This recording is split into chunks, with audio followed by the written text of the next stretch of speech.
Hello everyone, good afternoon and welcome to Book Brewers. So glad that we can have our second meeting of this year. And I would like to introduce this tagline of ours, or remind this for the existing members, cultivating the passion for lifelong learning. So that is our tagline. We want to become passionate learners, lifetime, for lifelong, for lifetime. So you want to cultivate this passion for lifelong learning because not many people have this, but we want to have this, and hopefully more and more people will also have share the same passion as us. All right, and for today, our discussion, these are the things, the outline. First, the title of the book and what it's about for each presenter. And the second one is why did you decide to read the book? And third, what are your key takeaways from the book? Fourth, is there a question that you would like to discuss? So it's up to you whether you want to discuss something with everyone or not. And then lastly, any questions from the audience. So these are the things that hopefully each presenter can use. All right, I will share this in the chat also so that you can refer to this. Please wait a moment. I will share the questions, the guideline.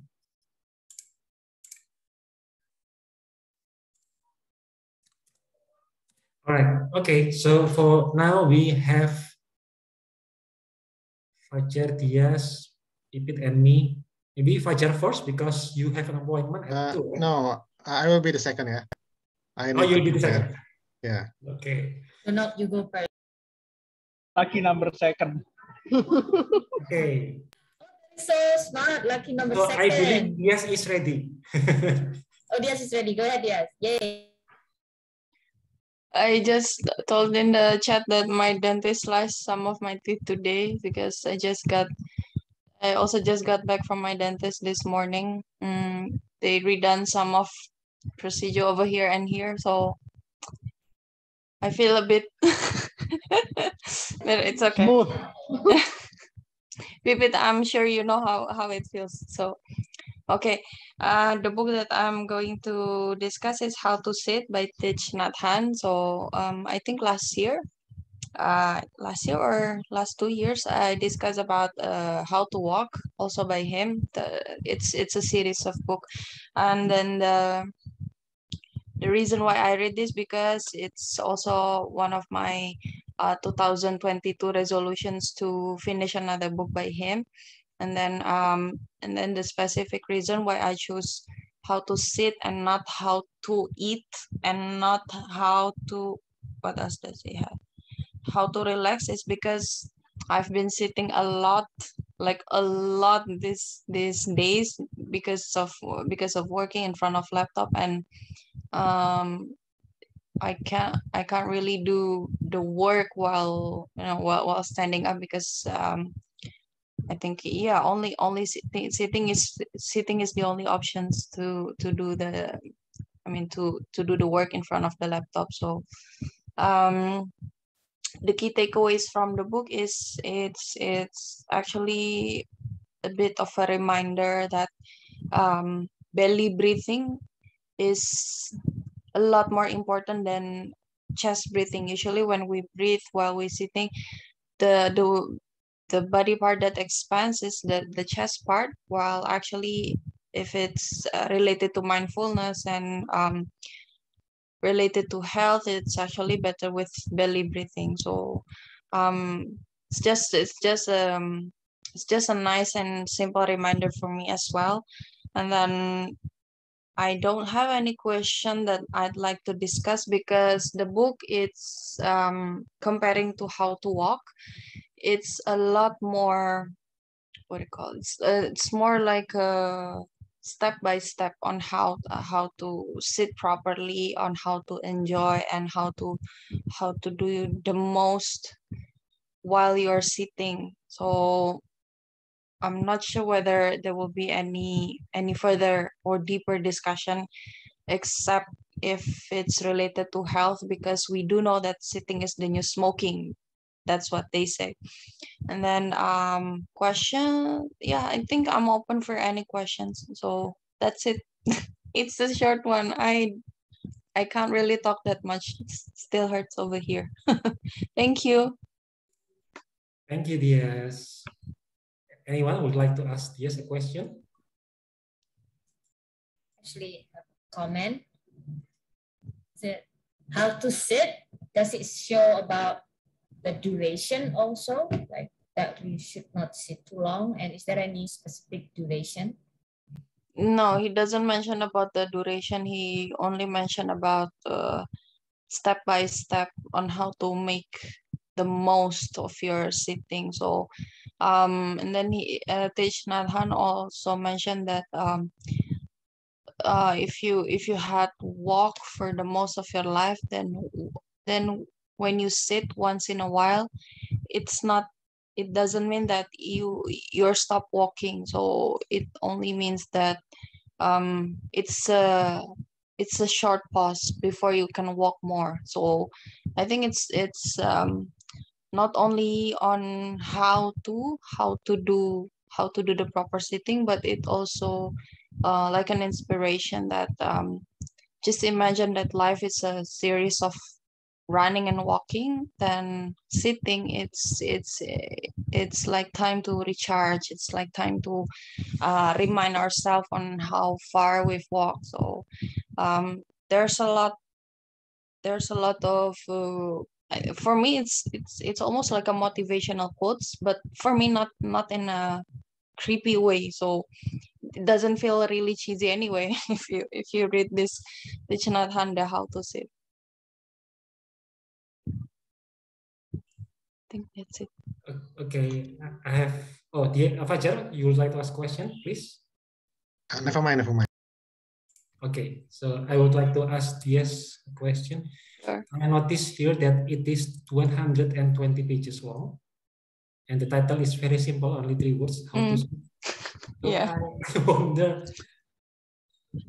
what is the content of the book? I mean, Exactly. I'm thinking the same thing like Donald. Like, is what to say about how to sit, you know? Yeah. So okay, I'll show you a bit about, because even though it's 120, sometimes it's only like this part only, So like a few paragraphs, few paragraphs lot of only. empty So space. yeah, so and then half it, and then the next page is this. It's like sitting in a very tranquil places. It's so serene, like under the trees. So then different. It's showing the location as well. And then some are even a lot shorter. So this is one page of it. When you sit alone quietly, it's something beautiful, even if nobody sees it. When a little flower appears in a crack between two rocks, it's a beautiful sight. And then there's a picture. By the way, can you? Then there's a picture of a rock, chair, and then again under the trees. People may never see that perhaps people never see that you are so peaceful when you're sitting, but it's okay. So it's like a what is prosa? And yes, some kind of prosa as well here. So it's that's why I'm sure everybody can read this within seconds, or it doesn't take long to read this. So I think it's the kind of book that asks us to contemplate, right? I mean, we read a while and then we take pause about what we just read. So and then the best thing to do it is while sitting.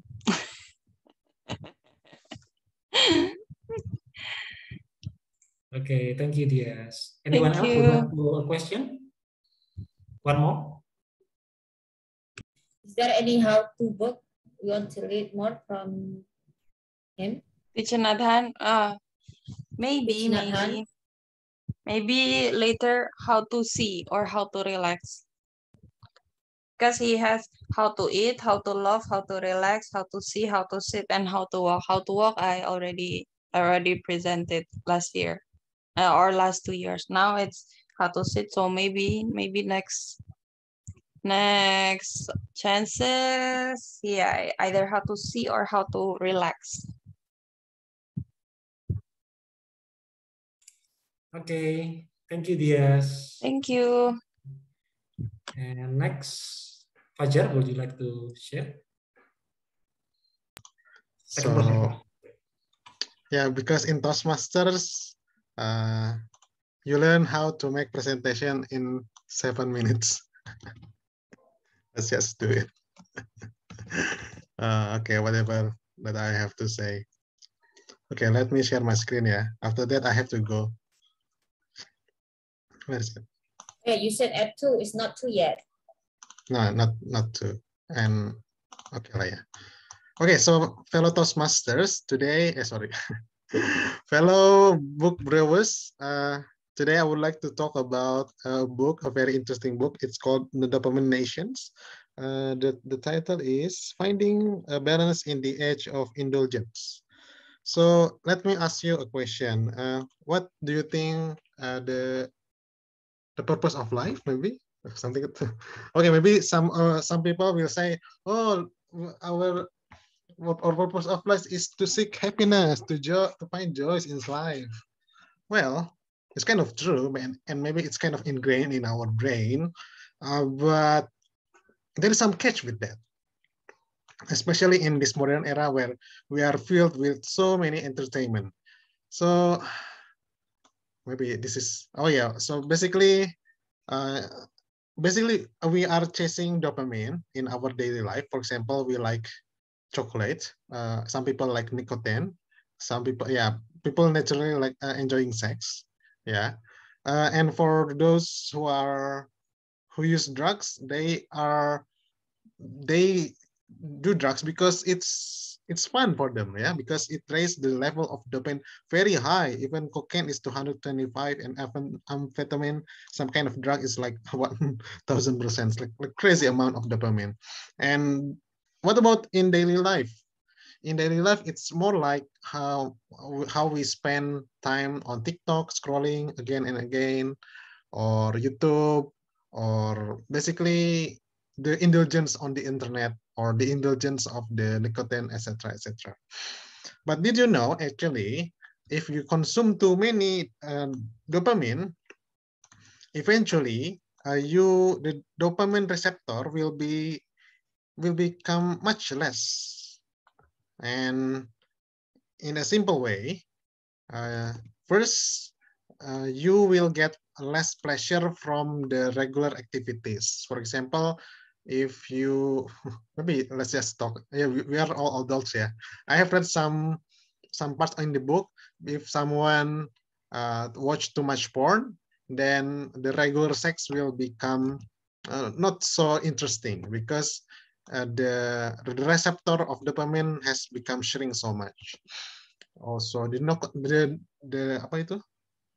The smoker usually previously 2 smokes is enough, 1 smoke is enough, but after they become addicted, yeah, they need more and more and more to fulfill this happiness, because the receptor is gone.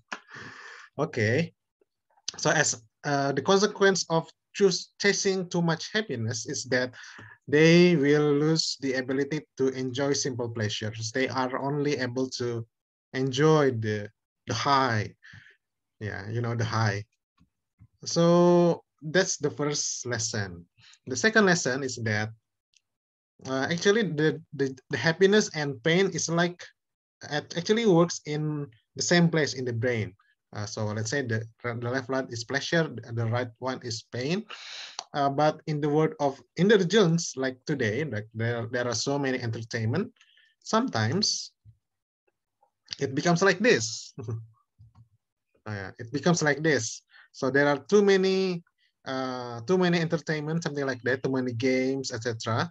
And as the result, the pain, our sensitivity to pain become much higher. So maybe what I think is that some people have higher difficulty to persevere because they become much more sensitive to pain, maybe emotional pain or etc. Or in some extreme cases, the drug addicts, because they enjoy too many dopamine, there are automatically they get so many pain in their body out of no reason. Okay. Okay. Fajar, sorry, I think are you still sharing the Google Image page? Google Image? Sorry, just checking. Oh, sorry. Oh my God. Okay. Okay. Oh my God. Yeah. I already create this. Okay, maybe I was wondering Oh my because God. he said I did not prepare anything, so I thought it was all what he Yeah, wanted to forget share. that.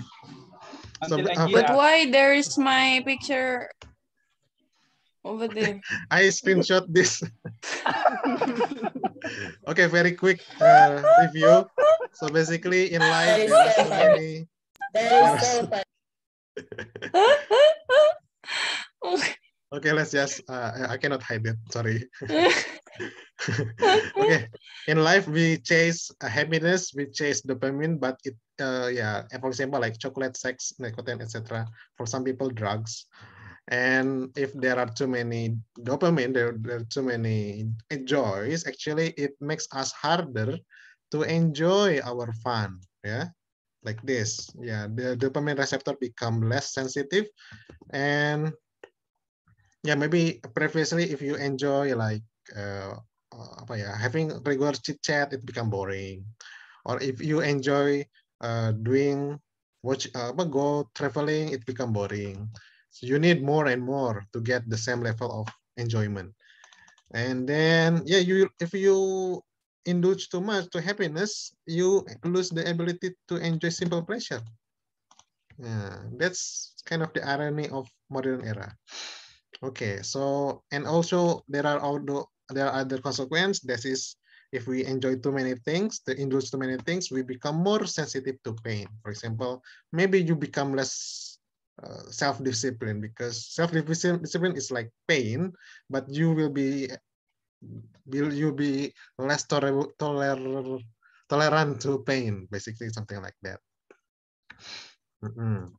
And so the solution is that for that, maybe we have to chase the pain itself. The pain itself is like maybe exercise here, or cold shower, in order to balance our brain. What else? Meditation, something like that. Okay, basically that. Actually, this book is more about addiction, and this book is like quite brutal and quite honest. But I think it's really good. There are so many good stories. But I think the story itself is kind of too, I can say, too dark to be talked here. Maybe like someone who a mathematic genius, but he is addicted to cannabis, and because of his addiction, he almost ruined his career and his study in PhD in math. Very smart, but yeah. Okay, any question? What is that? What did you decide to read the book? Is from the Huberman podcast. I have no idea whether you have listened that. It's a really good podcast. What are the key takeaways? Well, don't indulge too much on the entertainment, because, well, personally, I don't think that humans are not designed to be happy all the time. No. Is there any question that you would like to ask before I go? Fajar, does it Yes. mention about caffeine? Caffeine, no. There is no mention of caffeine. Oh, that's not brutal enough then, because I think he wanted to stay away from the American demography, where a lot of people are addicted to caffeine. And Just the first slide, the percentage refers to what? Your first slide. There are some percentages, but this is the level of the dopamine that you enjoy, you get from these activities or from this stuff. Yeah. Yeah. So like Chocolate, amphetamine, sex, 100%. nicotine, the amphetamine, 1000%. So that's why that maybe that's one of the reason why once people get addicted to this, it's very hard to get away from that. Yeah. Despite just showing any question, maybe one or two. There's a joke about it. Like quitting smoking is easy because my dad has done it a lot of times. Yeah, maybe for your dad, but I don't know for others. Nice. No, Roger, you don't get the joke. Quitting smoking is easy because my dad has done it so many times. Oh, Yeah. yeah. Yeah, should be done it once, but then has to do it so many times. Okay, so I have a question, Fajar. So does it mean if we want to increase our happiness, we have to remove any types of addiction that we have? No, I mean, yeah. If it's addictive, then it's better that we can balance that. For example, yeah, as I have mentioned before, in this, if we are too addicted, the dopamine receptor will become much less sensitive, and we will lose our ability to enjoy simple pleasure, like So maybe that means, conversation. so the conclusion is, as much as we can, we have to decrease our addiction to anything. Yeah, Right. not Is to there- indulge too much, because Okay. we have to balance. So, is there any practical tips how to stop our addiction to anything without any particular like addiction, just addiction in general? Yeah, actually the author, basically the author is a psychiatrist that is specialized in addictions. He talks about, well, the first thing first, you have to stop. Yeah, and you have to wait like maybe like 3 months in order for this dopamine receptor to be healed. I know that it's kind of, is there any other way around? But yeah, I think yeah, it's the hardest way. You have to let this recover so that you can enjoy your life again. And the other solution is that maybe you have to seek activities that is kind of painful but actually good for our benefit, like exercise, cold shower, and what else? Meditation, in order to balance our Meditation is painful. kind of. I don't know. Actually, the author don't say meditation, only this two. I add this up. But okay, thank any you. other? Yeah, there's the author mentioned about community, because in the US they have Oh, a group called Alcoholic Anonymous, or AA, for addicts of alcohol. yeah. Actually, he mentioned in the last chapter that he need to find the community that encourage beneficial behavior, not to seek the old friends that only make the addiction even harder. Yeah. So basically exercise, cold shower, and also finding community. And also the last one is finding the void in your life. Yeah.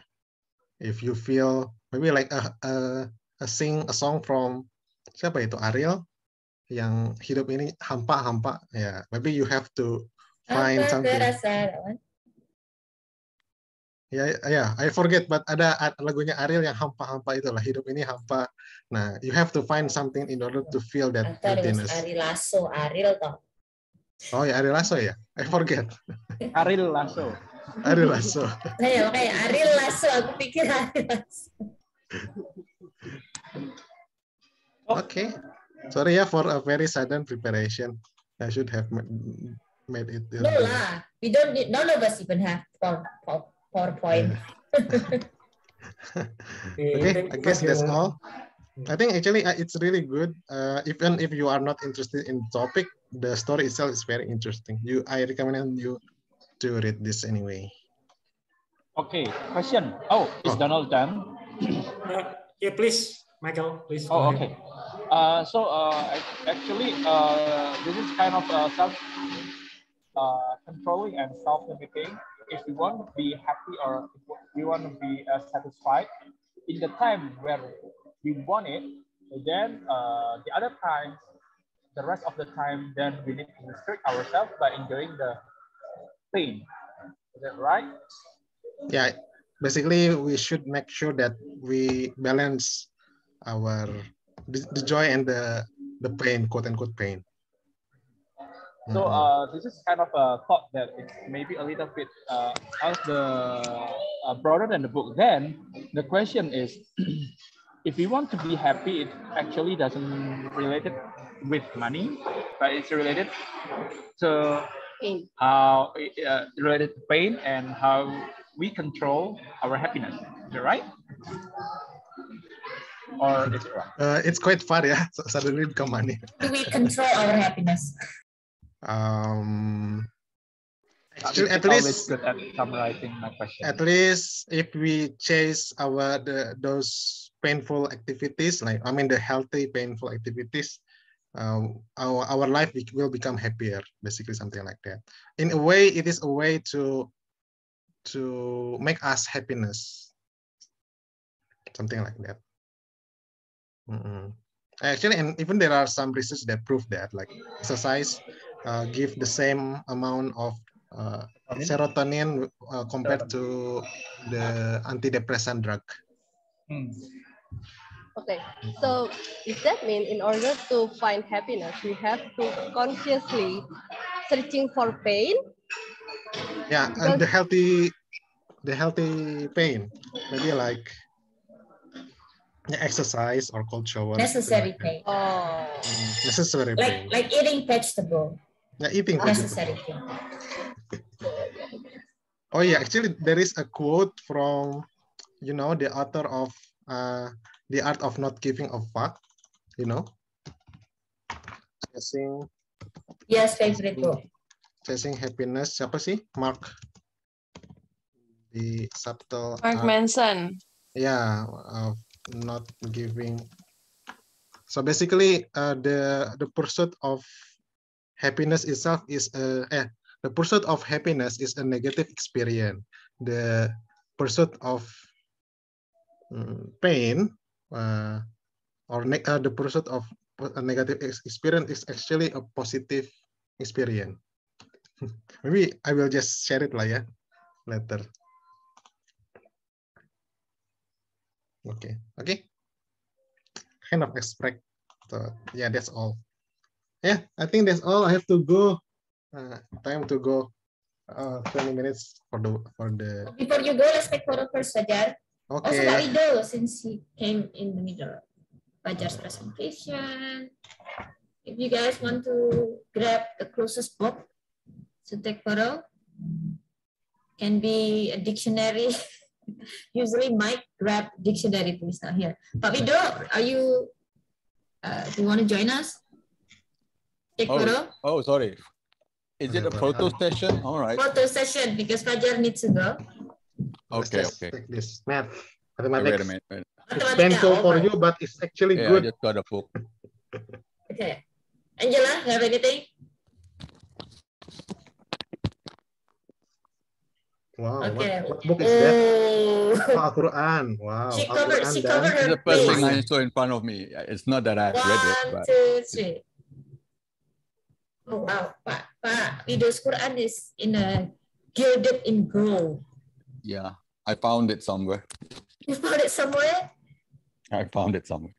Oh, wow. Why is it not correct, guys? Sorry. One more time. It's not correct. Too late. 1, 2.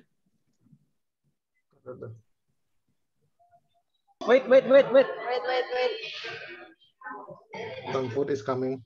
Oh, let's stop. What is that? okay, I can just. Yeah, 1, 2, 3. Okay. Let's try one more time. I have to go, ya. Bye. See you next one, Fajar. Okay, now this one is done.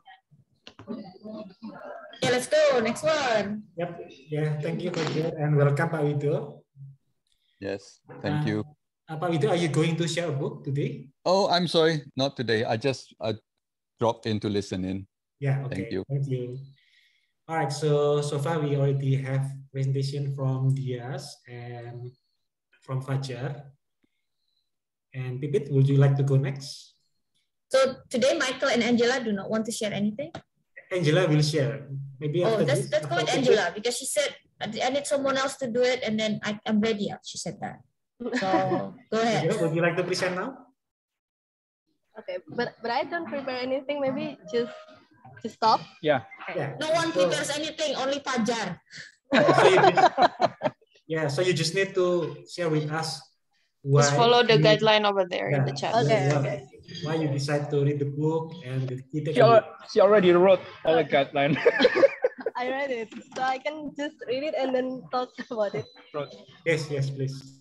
Okay, so I've just, like I've said before, I've just finished the book named The Supreme Gift by Paulo Coelho. And it's the third book of Paulo Coelho that I read. The first one is, of course, The Alchemist. Why I decided to read The Supreme Gift? Actually, it's because it's by Paulo Coelho, and I fall in love with Paulo Coelho maybe because I read The Alchemist. And why I read The Alchemist? Because it's famous. So when I start reading The Alchemist, there is a boy named Santiago, and Santiago met a king named Melchizedek, the king of Salem, and that's the point I fall in love with Paulo Coelho, because at that time when I read it, I just I was so surprised, and then I know who Melchizedek is.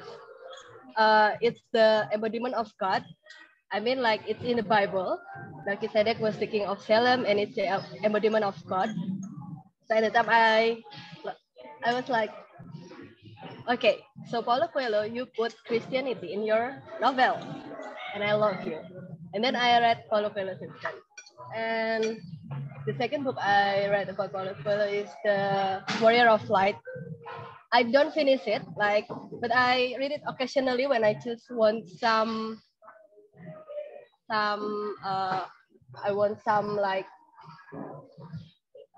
encouragement. I will read The Warrior of Light, and then I just go one page, because Warrior of Light is very, very like a light book. And then I read this third, The Supreme Gift, just because. And then as usual, I like it. And then I'm not sure why in the first time I read this book especially. I just want to know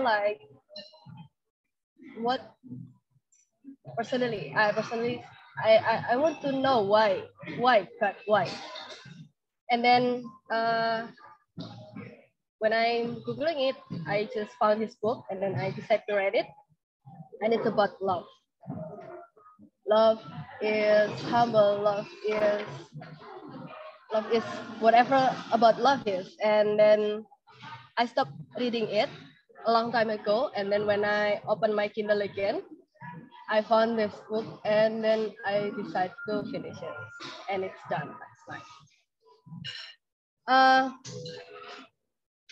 If Fajar said before, what is the purpose of life? Paulo Coelho answered in this book. Our purpose of life, or how we find happiness, Paulo Coelho said it's from love. How we love others in our life, how we love others in everyday interaction between us and our friends, or us with our boss, or us with everyone that we met, even though the waiters behind me, how I interact with them. If I have love in my heart to them, then I shall find my happiness. I shall find my purpose of life. And I read this book before sleeping, and after I wake up, so maybe my concentration is not full. I not remember the big part of it, but what I remember is I want to be a little bit selfless by having love that is not egoistic. How can I put it? Usually if I do something in my everyday life, I always think about like, no, I don't like it, or yes, I like it, or no, this is for good, or no, this will make me suffer or something like that. But now I want to have love in whatever I do, because if I have love in whatever I do, I believe that maybe people who cannot find love in their life, like people who is rejected, or people who is suffering by themselves, or people who is lost, maybe they can find hope from me, who brings love to them. And that is why maybe having love in our heart will do something. Maybe it will change the world. Maybe it will make like a small drop in the ocean, but you know, small drop in the ocean with a little bit wine can make a big ripple. And that's what I think I will do next time. Discuss, no, and question, please. Question. Thank you. Yeah. How can a drop of water in the ocean can cause ripple in the middle of wave and something? I mean, this is the vital thing that actually a good thing that we do in the middle of ocean will be nothing. So why would we even do it?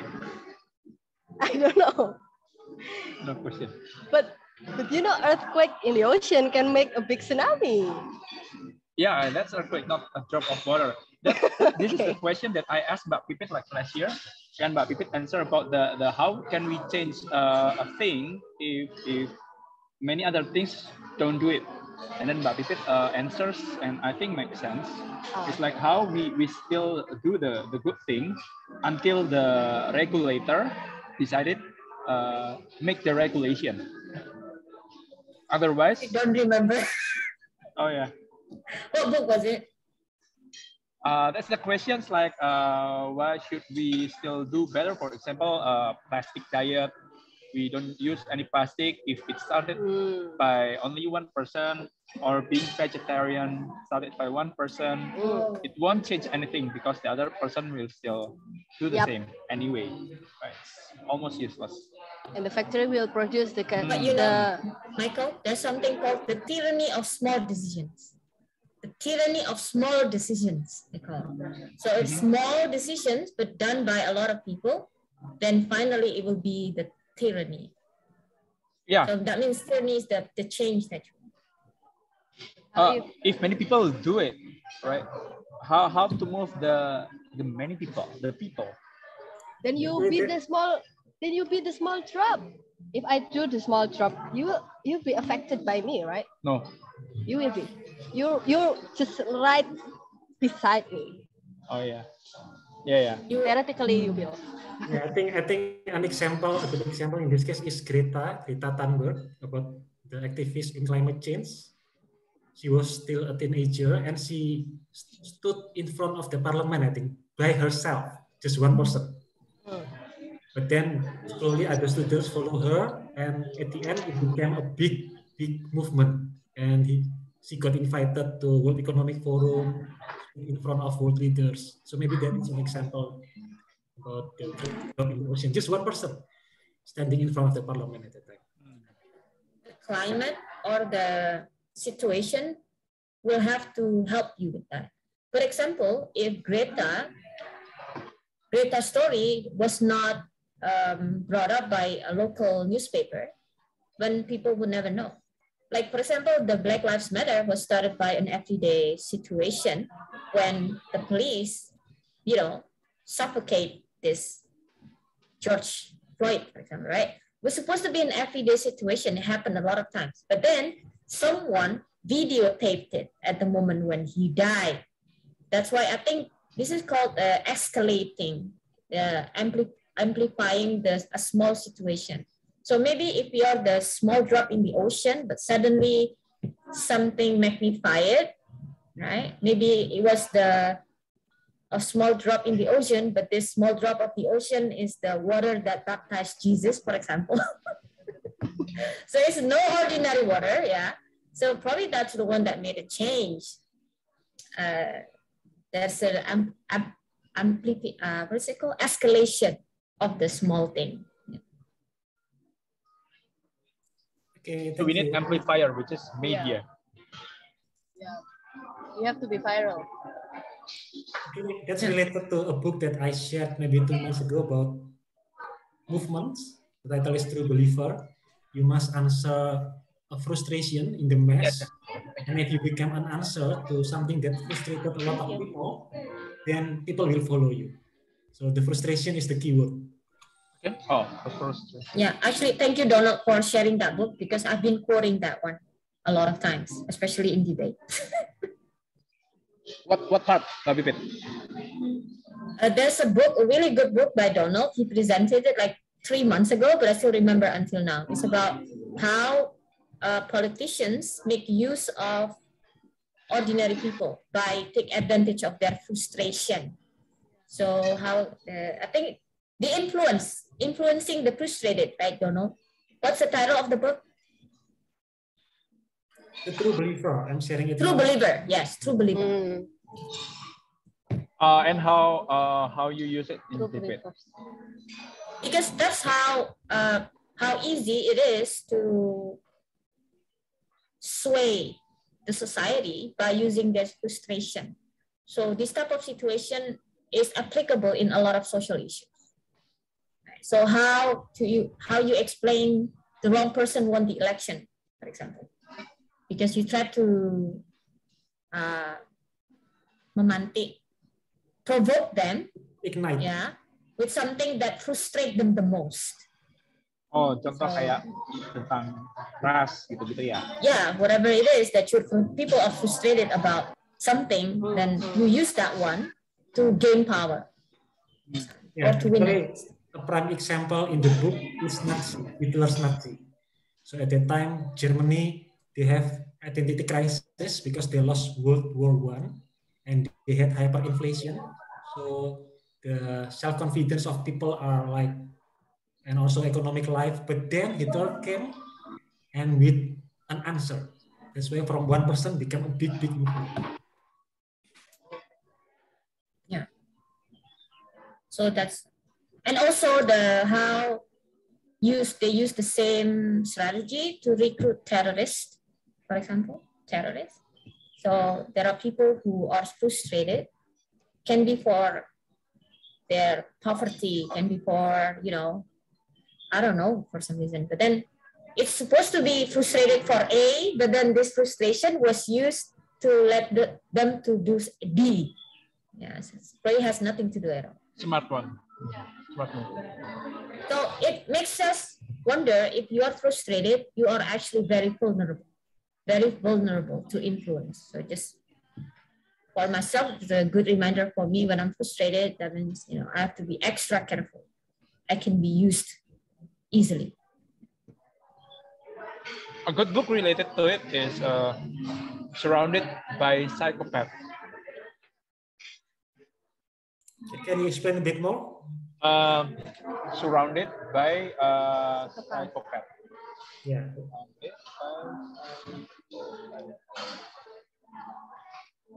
Explain a bit. What does the book say? How to protect ourselves. It's a series surrounded by, yeah? Surrounded by series, like by idiots. Yeah, surrounded by idiots as well, right? Surrounded. Yeah. Oh, read it like a long time ago, but I forgot the core. But the core is like. Okay, thank you. We'll check it out. Anyone would like to ask a question for Angela's book? Yes, please. So does Paulo Coelho define what love is that he talked about here? Or in the story, what is love that, that possibly can change the world here? What type of love? How does it look? It's like he get it from the Bible. Wait, let me find the first one. I'm sorry. Because I'm thinking love can be very selfish as well. So it's hard for me to imagine, okay, something that can make the world a better place is what type of love. So I think it has to be specific. The love, he likes to explain the, I mean like, he explains the love like globally. So it's not just love about couple, it's love to everybody. That the genuine love is not selfish. Genuine love is can cover anything, cover anything like that. Yeah, it's like, how Is it can I explain possible it? to love everybody? Yes, possible. It is. I think in the Bible it's called agape or not? Yeah, but I mean Agape, like, right? yeah, it's agape. Agape is the most unselfish love, but I think to love someone with, I mean like, we, as a human, we have our egoistic self, right? Every human has that. I mean like the purest human on earth, they have the egoistic side of them. So I think that if we give ourselves like really give ourselves out without anything about ourselves, it's unlogical. But at least if you try to love others unselfishly, you can do it. Yeah, you can make it happen. I mean like, it's impossible if others is hungry and you don't have anything to eat, and then you just slice off your meat and then give it to them. No, unlogical. Yeah. Okay, thank you. Yeah, thank you, Pipit. I have a Angela question. Yes, and sorry. Yes. please Oh go yeah, ahead. yeah, I'd like to ask Angela. So this book is is it the third or the fourth book of Paulo Coelho that you read, and how does it? What's the difference between other book? Because I read lots of Paulo Coelho too. Besides Alchemist, I read the Miss Pilgrims, Yeah. The Fifth Mountain. By the River Piedra, I sat down and wept. What is the difference between them that I have read? Yeah. I think you talk about differences. I don't see any. I don't see any because Paulo Coelho always talk the same. It's about life. It's about how we interact with others and how we find ourselves in the way, in the journey. I mean, like, the basic of every Paulo Coelho story is Alchemist. If you, I mean, like, if you read Alchemist, then you almost read every Paulo Coelho's book. That's what I want You to say. can guess the ending. Yeah, I can always guess the end.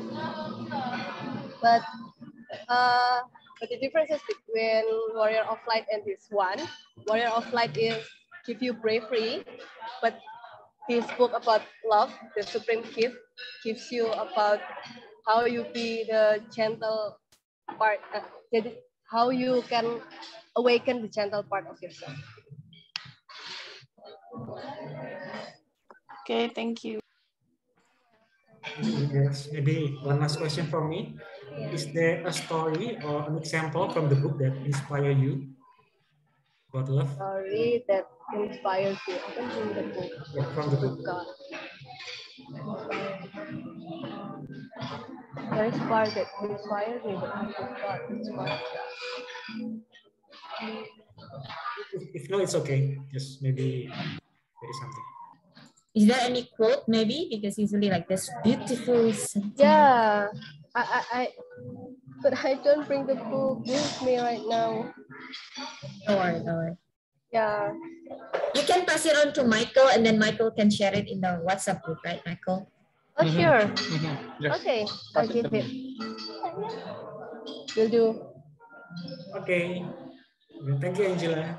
Thank you. And next, Edith, would you like to go next? Yes, I would like to go next. But probably this is the least, what is it called? It's not that nice because I actually haven't finished the book. It's really big, right? But I'll just talk about it really quick. Yeah. Speeches. Remove the blur. Okay, so speeches that change our times, in 1945 until present. Okay. So the first question was the title of the book already. Okay, so what is about? It's a reference book, actually. There's no specific ideas that connect each of the speech. It's just like a collection of speeches that changed the world that time. And it was delivered at the momentous times. For example, when the Berlin Wall was fallen, or when there was a Cuban crisis between Cuba, Russia, and America, and between when Vietnam won the war against the United States. Actually, still a controversy whether it was winning or not, right? But the fact was US pulled out of Vietnam. So we kind of assume that Vietnam won that time. So by reading this book, not only we actually learn about the speeches that actually mattered and until now still quoted many times, but also we learned about important moments in history from 1945 until now. So it's like killing 3 birds in one stone, not only 2, 3 birds in one stone, learning about the speeches, learning about the important moments in history, but also this book also contains like 15 important moments in this person's life. So like Ronald Reagan's 15 important moments in his life, things like that. So it's 3, I think, important information in one book. That's why I decided to purchase this book. And then why did you decide to read this book? Actually, it wasn't by choice, it was by design, because I went to Washington, D.C., suddenly. I only had 6 hours to prepare. So I did not bring any book with me. So I just purchased whatever that I found there. And then I found 2 books and one of them was this one. So on the flight and then on the way here, 15 hours, I just read this book. It was all I had at that time. So that's why I decided to read it. Apart from, I also teach a speech and debate in my school. And I usually ask my students to, to reiterate or to oration, do some oration and try to copy the great orators from the past, like Martin Luther King and then Nelson Mandela and then, Gandhi, and then quote their speeches and then try to perform it. Yeah. And also we know that so many competitions also ask students to do that. So that's the reason why I wanted to read this book. What are your key takeaways from the book? My key takeaways is, 1, if you have good ideas, it's actually not enough. You also have to find the best way to make it memorable to a lot of people. So I see a lot of good ideas have been delivered all throughout history, but then sometimes when the delivery is not good enough, people will not even remember. So in this, on the other hand, sometimes when the idea is really small, right, but the delivery in the speeches is really good, then people will remember that too. So I think it somehow inspired me, but also terrifies me then, because now whenever I have to do a speech or write something, I'm so afraid to do it. Just to a small example, I had to write a yearbook for my debate club, for example, right? I got so terrified writing it down because I'm afraid it would suck. It would be terrible. And although the ideas were great, our achievements were great, what if I cannot tell the story also in a great way? It doesn't do justice to the actual moment. So this book made me terrified to write my ideas down because, for some reasons, I'm afraid if the ideas, although the ideas are good, but it's not come across as good, basically. And another thing that I have to take away is sometimes the great speeches in history were not written by the person who said it themselves. It's almost the work of what is it called? There's unsung heroes. There are a lot of unsung heroes behind these speeches that the famous figures in the past spoke. For example, this book also told the story of how JFK's quote was not even by him about ask not what you can do, what the country can do to you, but ask what you can do for your country. It wasn't even by him, but he was the one who actually said it. So the one who actually wrote that quote was his speech team. Okay, so I think that is quite unfair because, you know, it has been attributed to him for the longest time, but it turned out it wasn't even by him. Okay, but the idea was for him, but the wording itself was not by him. And I also found out that Barack Obama has a team of speech writers as well. Okay, and then so basically in speech writing like this, he just told, this is what I want to say. Now, can you find me a good quote? Can you find me the best way to say it? And which is really shame or unfair because in the end, the one who will get the credit is the person who asked for this speech to be written by someone else. Yeah. And one quote that I really like though is from Barack Obama. It says, the victory alone is not the change that we want. It is only the chance for us to make that change. So the victory alone is not the change that we want. It is only the chance for us to make that change. So I think that's a good reminder for us. Sometimes we think I'm a competition kid, right? Been in the competition for so many times. Sometimes we get carried away. Winning is everything, you know, in the election, winning is the goal. Actually, that is not the goal. When you win something, that is just a start. What are you going to do with the victory? I think that is probably the actual victory itself. Is there any change that you can create after you get the victory? Or after winning a debate tournament? For example, I told my students, what are you going to do with your victory?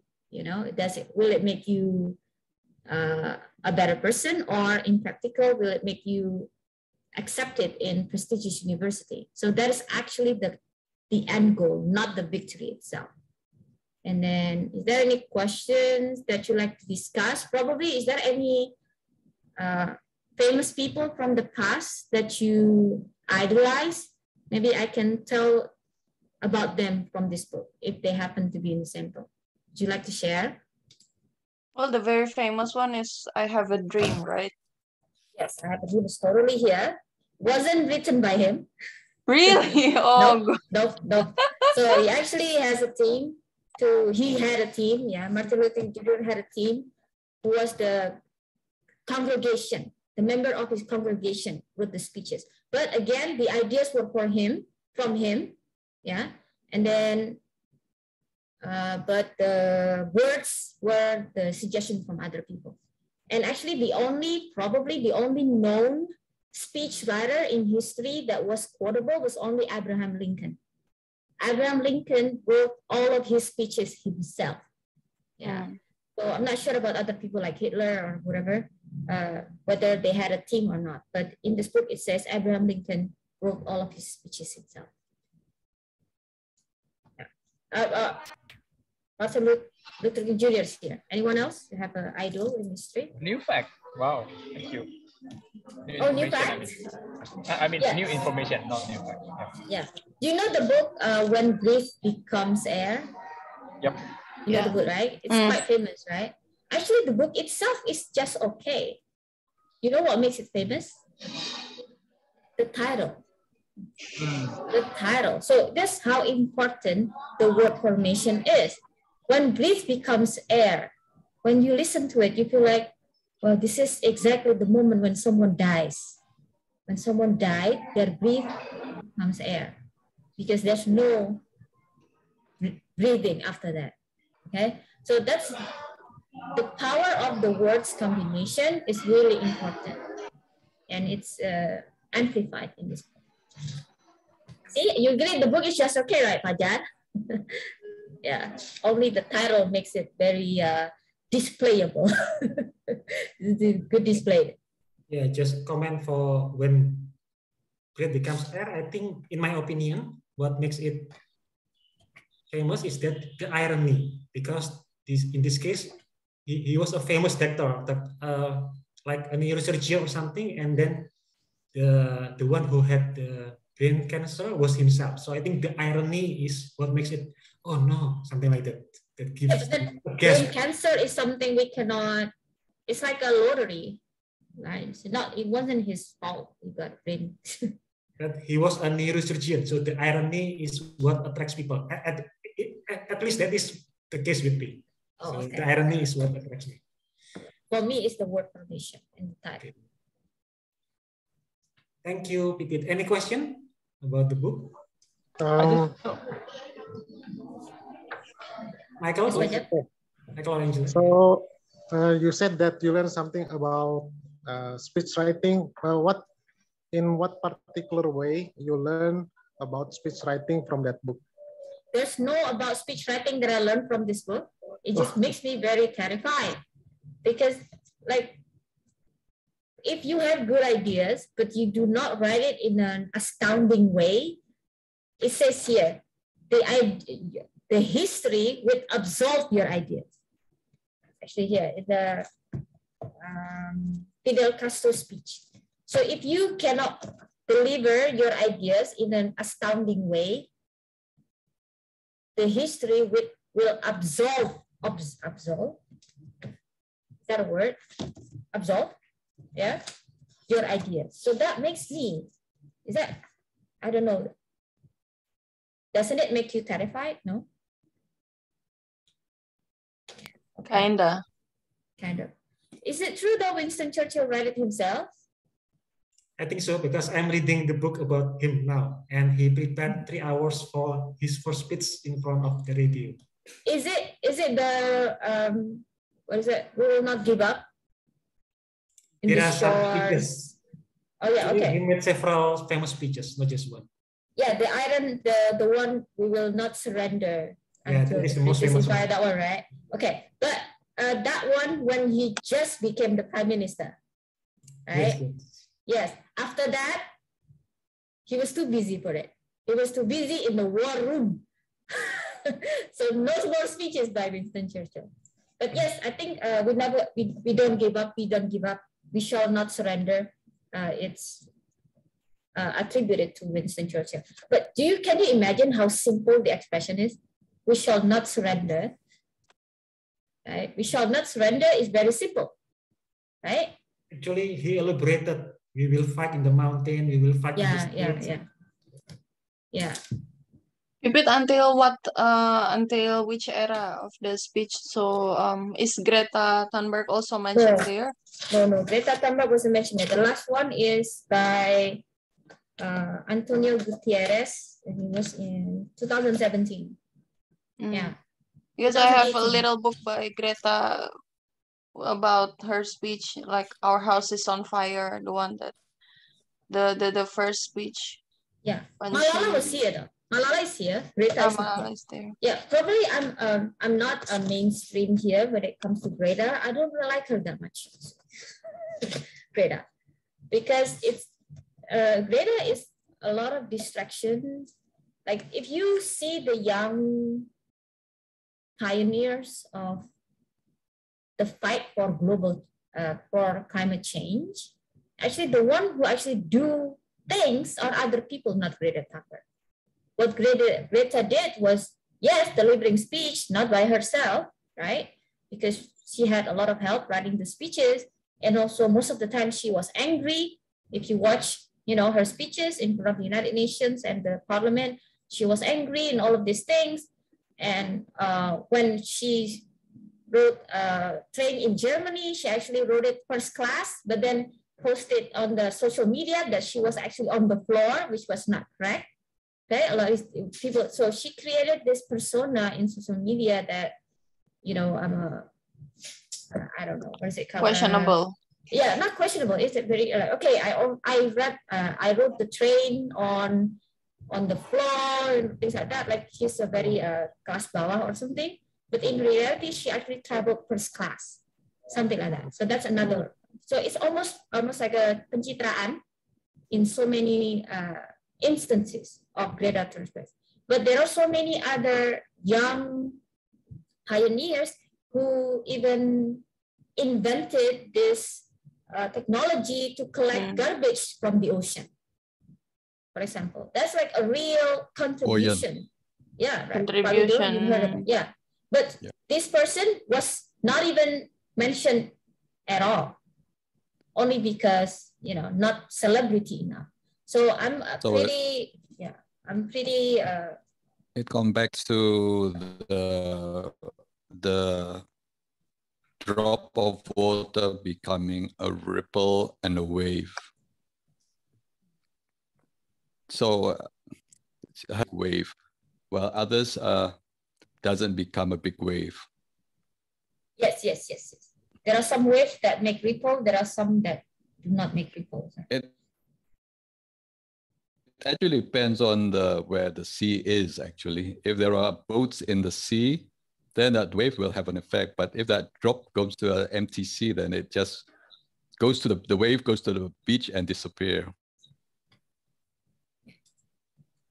I even think that a lot of them related to luck as well, Pak Wido, sometimes. Yes. When the circumtension is right, sometimes everything goes right, and then the person can just suddenly blow up in a good way. Yeah, sometimes some people capitalize on that opportunity to make it something big. So we just have to see who takes the opportunity to make it big. Malala also, I think she's become very overexposed. She was used for social justice warrior, you know, all that thing. It's always a good thing to get money also from sponsors and all that. So yeah, so there's the good part and also the bad part. Okay, I want to ask about the book of the speech you had. Is it a book of long speeches or mostly quotes, or long speeches, full speeches? Long speeches. Yes, I love it. Okay.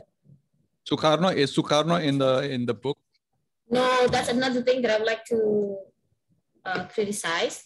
I was about to say it was Eurocentric, but then there are other characters from, even Mao Zedong was here, right? And then Malala was here. So it's not European centric, but the global South is very selective. Yeah. So Sukarno was not even in it.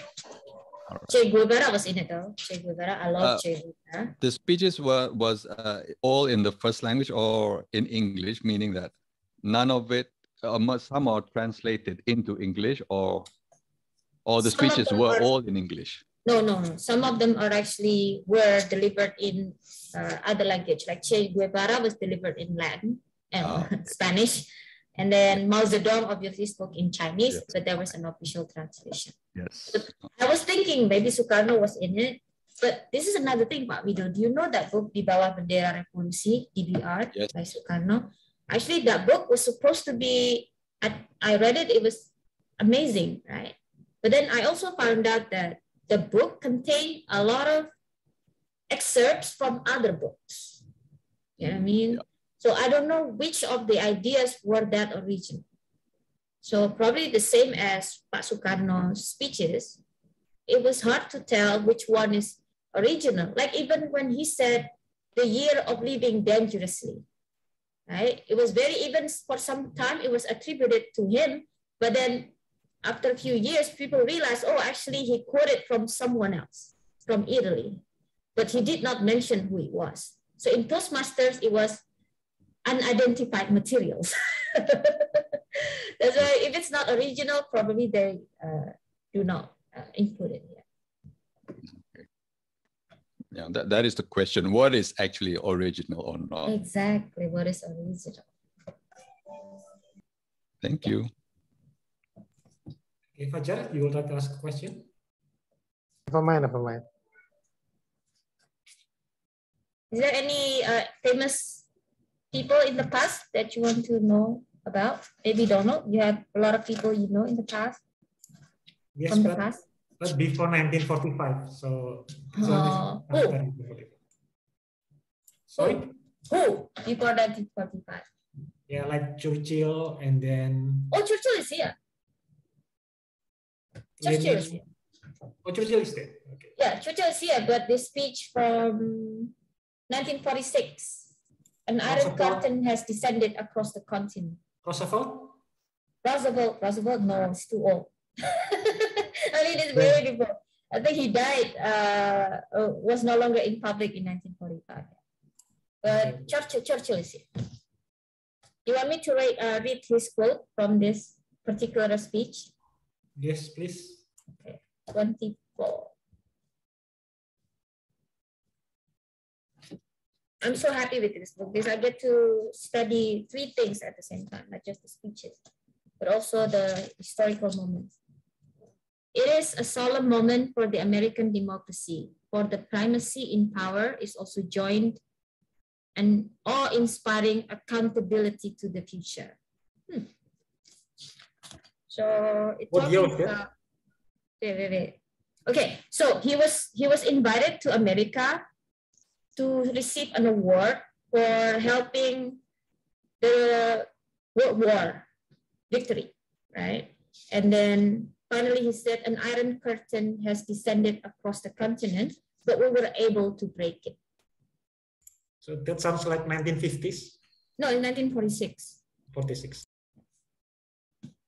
I think he got a doctoral degree from Missouri State University. Anyway, that's it. I think I took up a lot of time. Thank you, Pipit. No problem. So I think the last person is me. So about the book that I would like to share, the title is Skip the Line by James Altucher. I'm not sure whether I pronounced the last name correctly, Altucher. And this is about skipping the line. So this is an interesting term. I think skipping the line means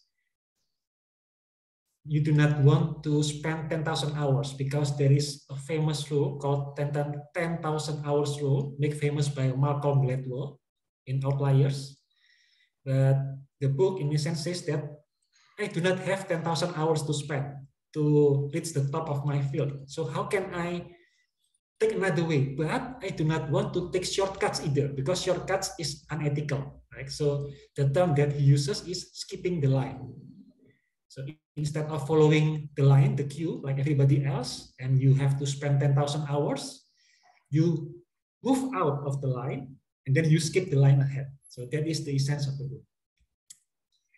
Why did you decide to read the book? Because I read about the author, James Altucher, and I know that he's a very creative person. He has a lot of careers throughout the years. So he reinvented himself many times. So I think that is an interesting person to learn from because of his ability to adapt. And he actually mentioned in the book that once he worked at HBO as a screenwriter, I think, and then later he became a founder of an internet company in the .com boom, and later he started a hedge fund, and later he wrote a book, and later he learned stand-up comedy, very diverse. So that's what makes me interested in the book. And next, what are your key takeaways from the book? Actually, there is a lot to learn from the book, in my opinion, because in a sense, the book is about his experience throughout the years, about how he reinvents himself throughout the years. I will share some of them. First, for the rule 10,000 hours, in his opinion, a better rule is 10,000 experiments.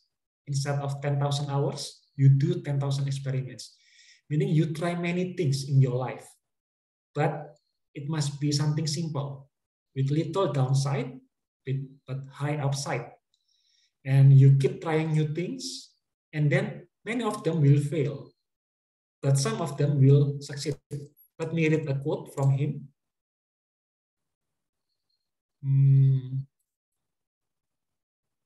Yeah, you can fail on 10,000 experiments, but then suddenly you are Thomas Edison. That's why people who put in years of invisible work often seem like overnight successes. So if you look at Thomas Edison on his 1,000 experiments or 2,000 or 3,000, he looked like a failure. But then after thousands, many thousand experiments, then he founded the light bulb, I think. So that's one thing called 10,000 experiments. And then another thing that he mentioned in the book is that you can borrow hours. Let me read a quote. You can borrow hours by applying skills you learn in one field to another. This is a huge advantage. So this actually reminds me of the book Rains. Because in the book Rains, we have to learn many skills, and then you can cross-pollinate these skills, and then you can invent something new and creative. His term for this is borrowing hours from other field.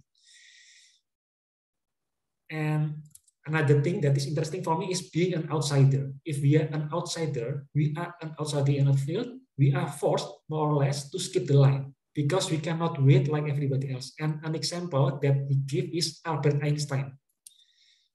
Let me read it, a quote. Einstein was the ultimate outsider in the world of physics. He barely got his PhD. No university would hire him to be a professor.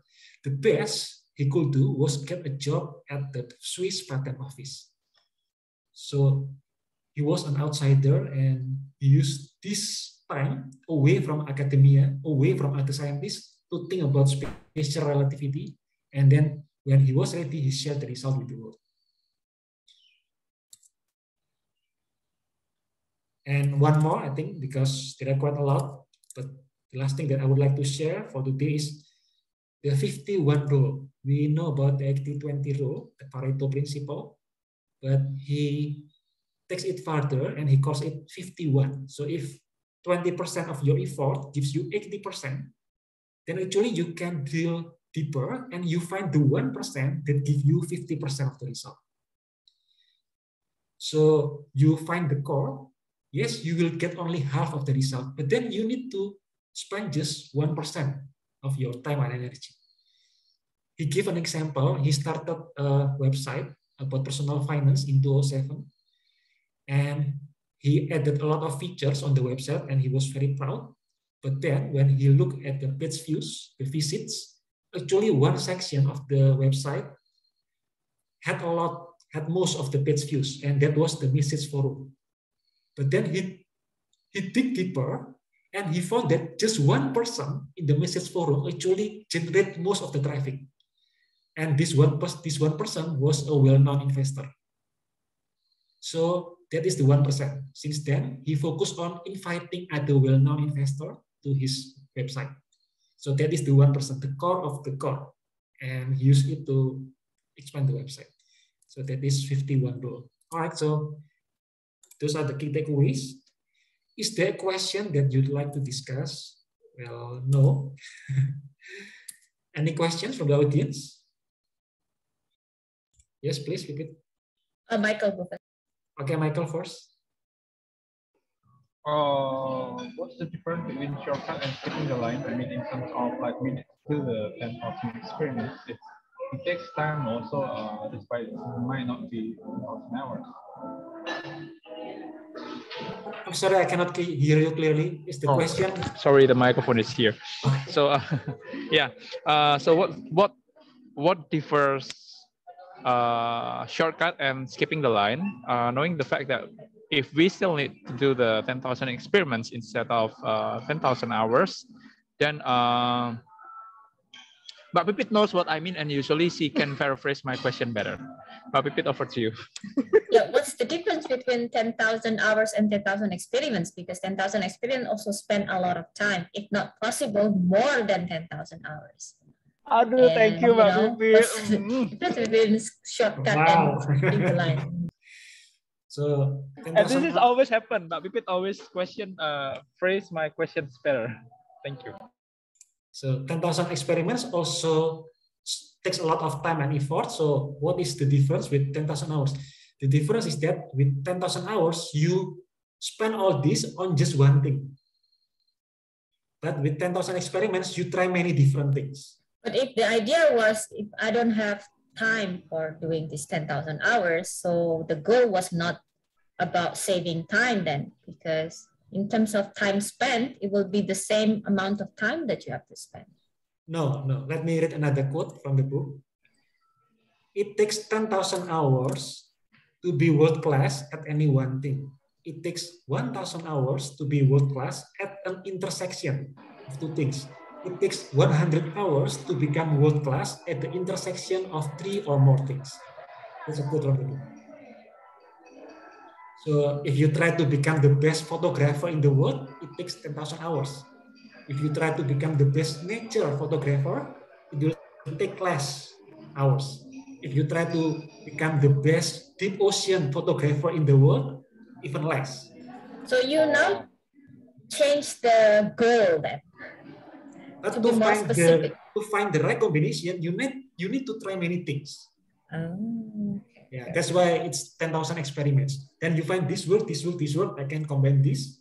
But if you aim to be a good nature photographer rather than to be a good photographer, will that also limit your opportunity? Like now you're only able to take photo of nature.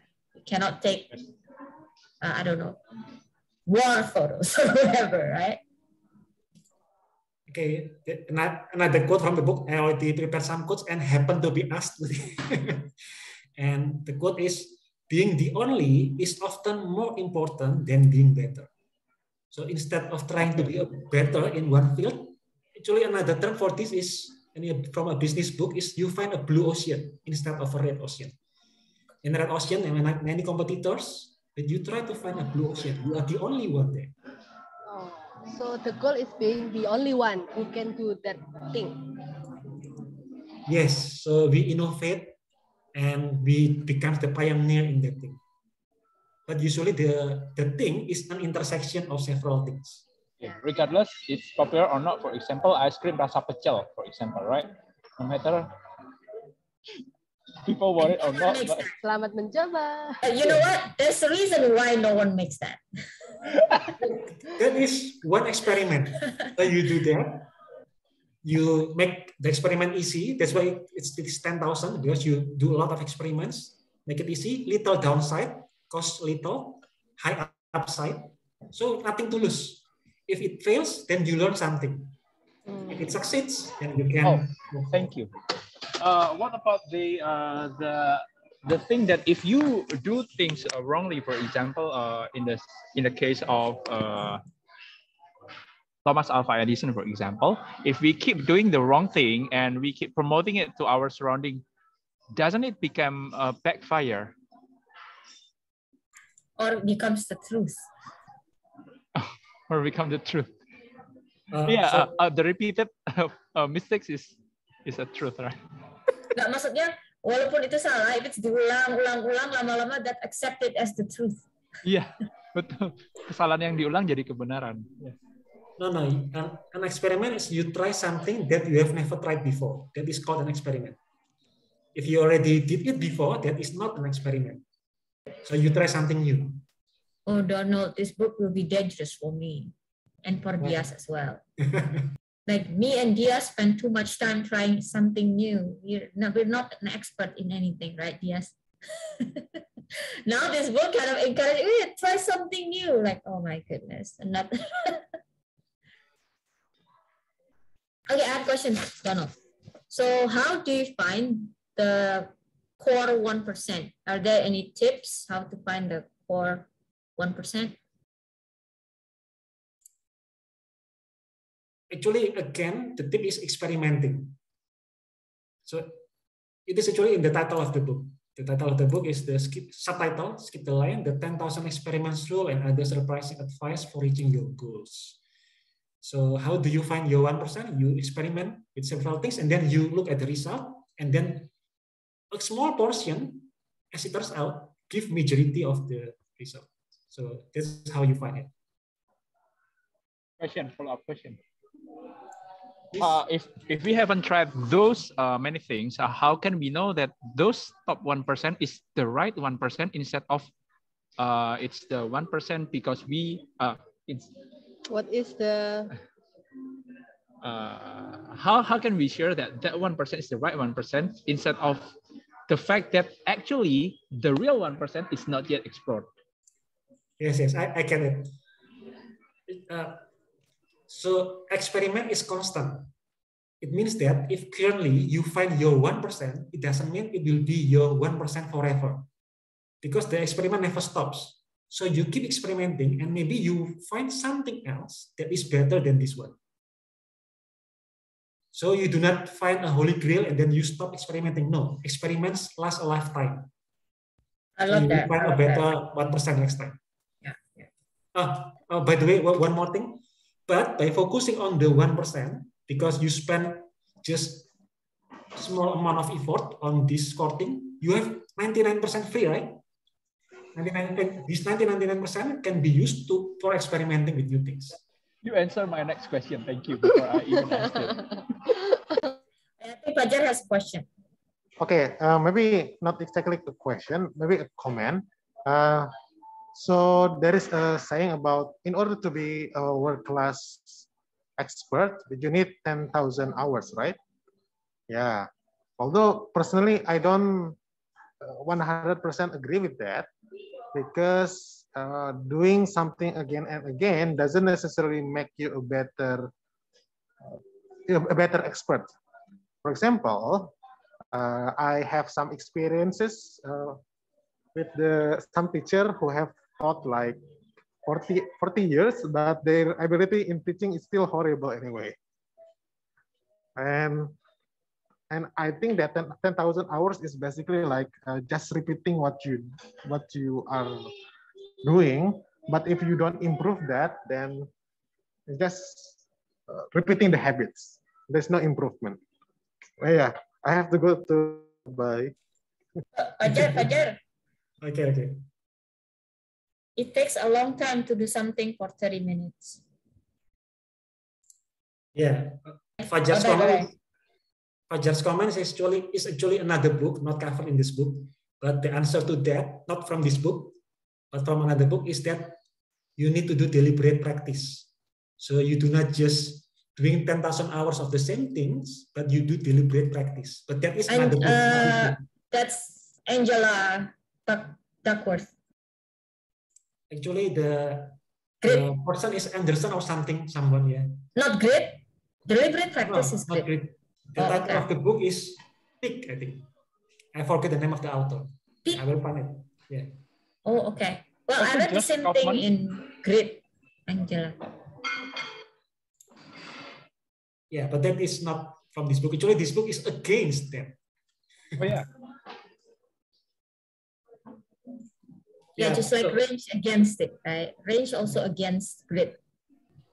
Yeah, so he mentioned that deliberate practice is good for a field with a measured performance. For example, chess. You have certain rules. The rules are fixed, and then performance are measured in ratings. So in that field, in that kind of field, deliberate practice is good. But for most of us in business and in life, there are no fixed rules. You need to adapt. There's no immediate feedback too. Yeah, and therefore a better approach, in his opinion, is 10,000 experiments instead of 10,000 hours rules. I'm so afraid of this book. I feel like I keep wasting my time experimenting on things, but I don't know. Is it good? Don't know. Sorry, please repeat again. I feel like I'm wasting a lot of time experimenting on new things. Do you think it's good personally? Well, this is not from this book, but from another book. So I can't. Actually, you need to have a mission. So Jeff Bezos, there is one thing that I do not agree from this book. He mentioned that, so I disagree with this. This is from this book. He mentioned that if you are an entrepreneur, you should not spend your time on just one idea. You need to experiment with many things, with many different ideas. With this, I disagree. I agree with Jeff Bezos. Jeff Bezos says that you need to become a missionary, not a mercenary. Meaning you need to have a mission in mind. So there is a focus. And then under that umbrella, that mission, you can experiment. That's in my opinion. But you do not just experiment randomly. So in that part, I agree with Jeff Bezos. And also Elon Musk, actually. Elon Musk also is a missionary, not a mercenary.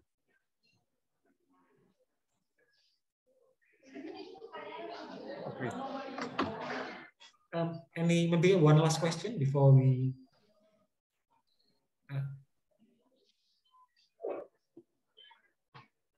In marketing, it's difficult to do the 10,000 practice, 10,000 experiments without you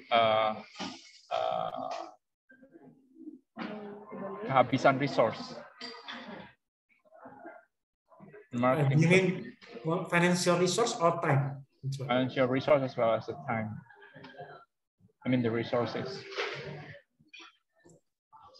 So one condition for the experiment is that it has little downside. One example that he gives in the book is that, for example, you have a business idea. Instead of making the product, if you make the product, it takes a lot of time, right, and effort. What you can do is that you just create a landing page, and then you buy Facebook ads, and then you test the landing page with Facebook ads, and then you test the conversion rate. So you just spend a few dollars with Facebook ads. You do not make the full product, but if the conversion is good, then you can go on and make the actual product. So that is one example of experiment. Yes, and my concern with this is like if we keep trying that, then the same 10,000 people, or if we try to, for example, 5 different people, then there will be 2,000 experiments to the same 5 groups of people, and then on the 5th experiment, it won't be. I mean, people will lose the trust. Like, oh, this is like just the landing page. This is the landing page, and then until you reach a point in the 1,000 experiments, oh no, this is just a hoax. I mean, if we keep pushing the ideas that's not yet well cooked or well prepared, then until one day people will be tired of it, and the cycle is already happening. For example, the first ideas of the trends. I mean, the trends. For example, Thai tea. People are already bored of it, and then the matcha before the Thai tea, and then Thai tea, and then now bubble tea, and then now we are going to truffle, and then change. Like people get bored, right? So if we keep pushing the ideas with experimenting, sooner or later people will get bored, or no? That's a question. I mean, how can we keep pushing our new ideas that's not yet well prepared? Right. So with experiment actually is not something that is big. Experiment could be a few small things. For example, you just change the button on your website, change the title. That is already an experiment. So it doesn't have to be launching a new product.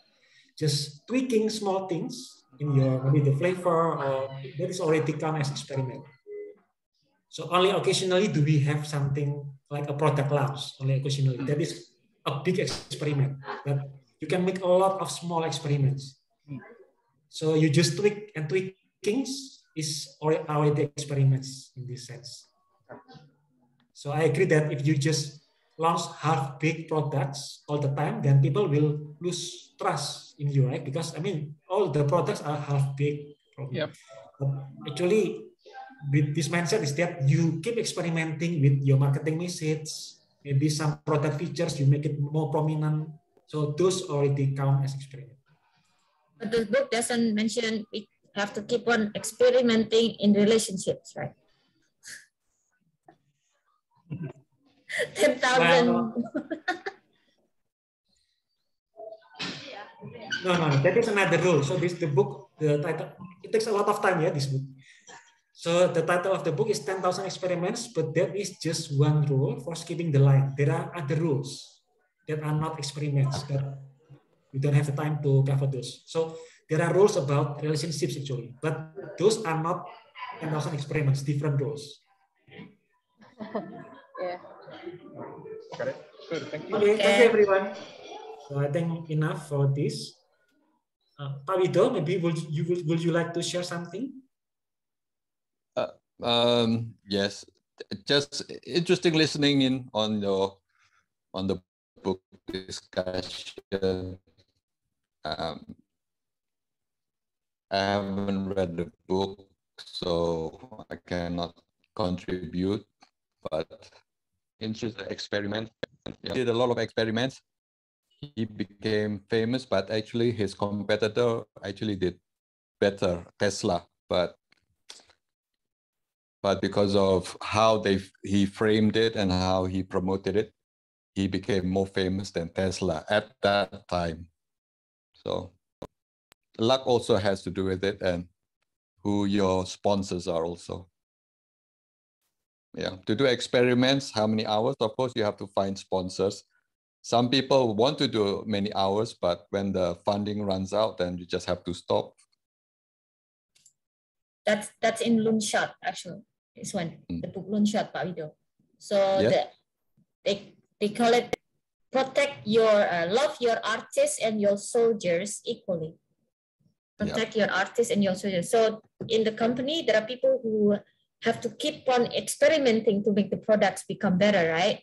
We have to protect these people from the marketing people because they have to experience failure, and no other people should interfere with that type of. Yes, in the olden days, each kingdom has their own guilds where they keep their ironmongers, their shoemakers, and everything, and it's all a guarded secret, But now the world has changed. Everything can do it by themselves without going through what do you call it? People who owns these people. Yeah, like Steve Jobs, when he led Pixar, he did not interfere with the movie making because he realized, okay, I'm only good at marketing the movies, but I'm not going to tell the directors what to do, and then things like that. So I think, the freedom to experiment is really important. The freedom of artists is experiments, but sometimes managers also is needed to think of how to market these ideas. Sometimes artists are too focused in their creativity, but sometimes they don't know how to do the business part of it. So they need managers to do it for them, including in the music industry. Let the artist focus on the music and the manager focus on how to promote and make them big. Yeah. Yes, thank you. Thank you, Pak Wido, for the comment.